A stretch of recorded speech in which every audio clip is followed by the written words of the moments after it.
ഗുരു ശ്രേഷ്ഠനോട് ശിഷ്യഗണങ്ങൾ വന്ന് പറഞ്ഞു അത്രേ, നമ്മൾ അടങ്ങിയിരിക്കുന്നത് ശരിയല്ല ഗുരു, നമ്മുടെ എതിരാളികൾ പലതും ചെയ്യുന്നുണ്ട്, അവര് അന്യായമായി കോടതിയും കേസും അടിയും പിടിയും ഒക്കെ ആസൂത്രണം ചെയ്യുന്നുണ്ട്, നമ്മളും അതുപോലെയൊക്കെ പ്രതികരിച്ചില്ലെങ്കിൽ നമ്മുടെ ഭാഗത്തിന് വിജയം കിട്ടുകയില്ല. അപ്പോൾ ആ ഗുരു ശ്രേഷ്ഠർ തന്റെ ശിഷ്യഗണങ്ങളോട് കൈമലർത്തി പറഞ്ഞു അത്രേ, എനിക്കെന്ത് ചെയ്യാൻ പറ്റും?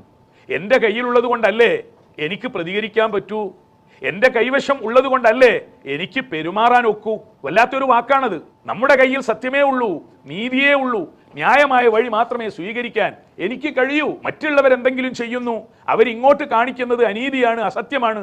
ഭാരതീയ രാഷ്ട്രീയ സാമൂഹിക പശ്ചാത്തലത്തിലൊക്കെ സത്യവിശ്വാസികൾ അള്ളാഹുവിനോടാണ് നമ്മുടെ കടപ്പാടെങ്കിൽ ഈ ഉപദേശത്തെ പരിപാലിക്കാൻ കഴിഞ്ഞാൽ ഇത് നമ്മുടെ ഭാഗത്ത് വിജയകരമായി പ്രാവർത്തികമാക്കുന്നത് നമ്മുടെ നാട്ടിലെ ബഹുഭൂരിപക്ഷം വരുന്ന ഇതര മത സമുദായ അംഗങ്ങൾ കാണുമ്പോൾ സത്യത്തിന്റെ കൂടെ അവരുണ്ടാകും. നീതിയുടെ വിജയത്തിനു വേണ്ടി നമ്മെ സഹായിക്കാൻ സത്യബോധമുള്ള മനുഷ്യരുണ്ടാകും.